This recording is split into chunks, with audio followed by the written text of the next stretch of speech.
This is part 1 in learning how to crochet. I'm starting with the foundation chain. This is used in most patterns. I'm using Red Heart Super Saver yarn. It's great for beginners because it's inexpensive and can be used for a multitude of crafts, but honestly, I love it and I still use it a lot. Throughout the videos, I'll explain different aspects of crocheting. Just leave any questions in the comments. Let's go ahead and look at this yarn label. Right here is going to tell you the weight of the yarn. The weight just corresponds with the thickness of the yarn. This is the size hook that they recommend using. It says 5.5. You can use really whatever hook. That's for knitting. This is washing instructions, and that's just the type of yarn that it is.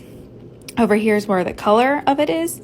And then if you're using a yarn with a pattern with more than one skein, you want to make sure that these numbers match up. If not, the color could be slightly different. Now, right here on most yarns, they'll tell you which side to pull the yarn from. So if you want to like roll it in a ball, pull from this side. If you want to use it directly from the skein, use it from that, pull from that side, which is what I'm going to do now. I've already pulled some out. So we're just going to pull it out. You're going to start, I'm using a 5mm hook, just because that's what I had and like to use. You don't have to buy anything expensive, just any hook, any hooks will work. Just whatever, you can afford or what you want. We're going to start with a slip stitch. Now, you can people kind of make these differently. Now, what I do is I roll it around my fingers like this, or wrap it around my fingers like this so they crisscross, and then loop over. And I kind of hold on to it with my pinky there. Now, you're going to put your hook under and then over, and you're going to hook onto it right there. Pull that out. See how you just kind of slide that underneath. And then you turn it over, pull my fingers out of that loop, and there we go. And I just tighten that up. I tend to crochet tightly, so I usually go up a size hook to make up for that. You just kind of have to mess with it.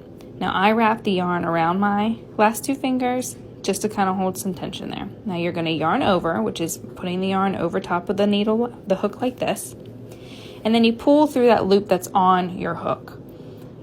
Just like that. Sometimes your hook might kind of snag on the yarn. You might have to mess with it a couple times. Then we're going to yarn over again and pull through. So far that's 2 chains. Do you see that? We did one, and now we're doing the other one. That's 2 chains so far. Now that's the loop on the hook. Chain 1 is right there that I pointed to.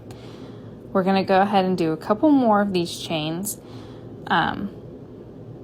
just so we can kind of have a little bit of a baseline, and I'll show you where, whenever you're adding to your chain, where you do that. Sometimes it gets a little snug and you kind of mess with it a little bit. That's totally normal. So now we have 4.